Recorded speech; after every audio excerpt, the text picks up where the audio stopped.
क्या कोई पुरानी लोक कथा जैसी कहानी आज के समय में भी कोई गहरा संदेश दे सकती है? आज हम एक ऐसी ही कहानी को समझने जा रहे हैं। एक कहानी जो नफरत से शुरू होती है, बदले तक जाती है और आखिर में प्यार पर खत्म होती है। कहानी की शुरुआत होती है एक बहुत ही अजीब से रहस्य के साथ। जरा सोचिए, एक ऐसे गांव के बारे में जहां मर्द एक एक करके गायब हो रहे हैं। किसी को कुछ नहीं पता कि ऐसा क्यों हो रहा है, और यही सवाल इस पूरी कहानी की जड़ है।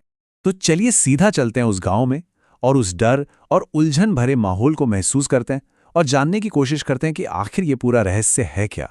तो ये सब कुछ शुरू कैसे हुआ? हुआ यूं कि विष्णु नाम का एक लक्कड़हारा था। अब उसे झील में पता है क्या दिखा? खजाने से लबालब भरा एक मटका।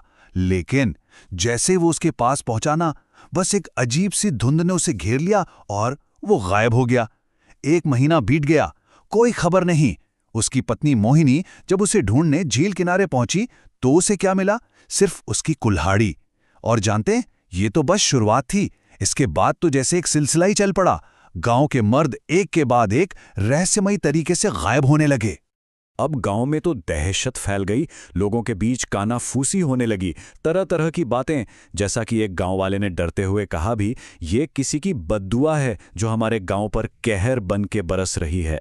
हर कोई किसी बड़े अपशगुन से डरा हुआ था, सहमा हुआ था।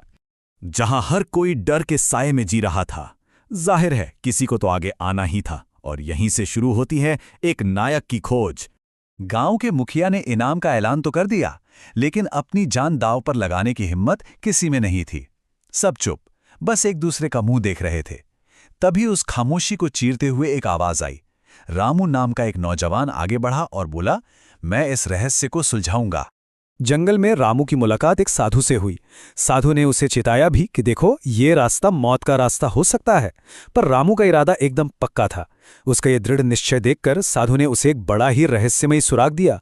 बोले, तालाब में जो मटका है, बस उसे हासिल करना, रास्ता खुद ब खुद मिल जाएगा। और यही सुराग, यही एक क्लू कहानी को एक ऐसे मोड़ पर ले आता है जहां से सब कुछ बदल जाता है। अब रामू उस मटके के सच का सामना करने वाला था, एक ऐसे सच का जिसकी उसने सपने में भी कल्पना नहीं की थी। जैसे ही रामू ने उस मटके को छुआ ना, वो सीधा एक दूसरी ही दुनिया में खिंचा चला गया। और वहां का नजारा बहुत भयानक था।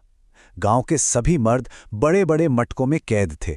सिर्फ उनकी गर्दन बाहर दिख रही थी, और उन सब के बीच में खड़ी थी एक नकाबपोश लड़की, रोशनी। जब रामू ने हिम्मत करके उससे पूछा कि ये सब क्यों हो रहा है, तो रोशनी ने अपनी कहानी सुनानी शुरू की। एक ऐसी कहानी जो उसके अपने गांव की एक क्रूर और एक बहुत ही भयानक परंपरा से जुड़ी थी। रोशनी के गांव में एक बहुत ही भयानक परंपरा थी। वहां बेटियों को पैदा होते ही अभिशाप मान लिया जाता था। उसके अपने पिता के शब्द थे, लड़की होगी तो मार डालेंगे उसको, नहीं चाहिए लड़की हमको। उनकी सोच थी कि बेटी का जन्म गांव का विनाश कर देगा। 4 साल तक, सोचिए, 4 साल तक रोशनी की मां उसे दुनिया से छुपाकर एक लड़के के रूप में पालती रही। लेकिन सच भला ज्यादा दिन कहाँ छुपता है।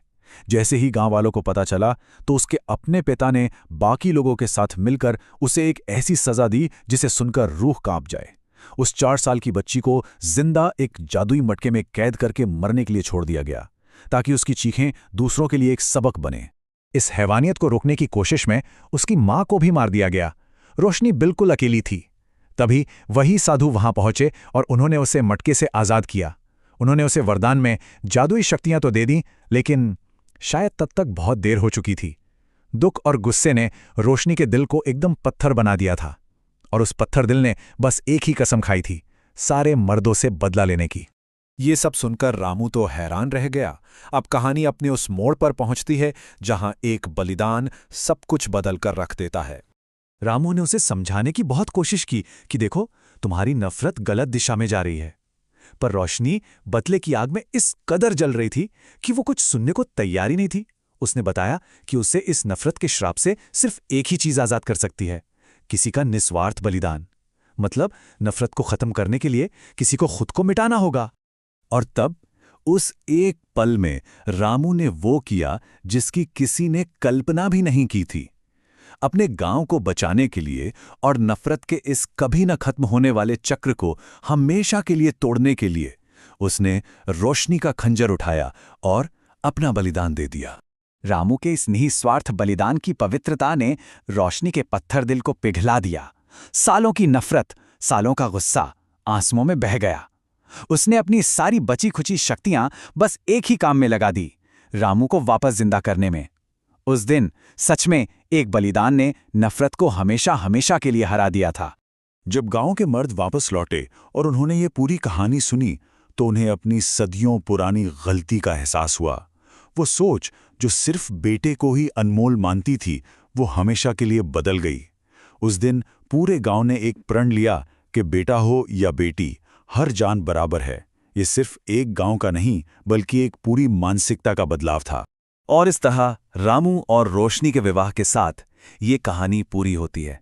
लेकिन ये हमें एक बहुत गहरे सवाल के साथ छोड़ जाती है कि नफरत से पैदा हुई कहानी का अंत प्यार और बदलाव से आखिर कैसे हो सकता है। इसका जवाब शायद इसी कहानी में ही कहीं छिपा है।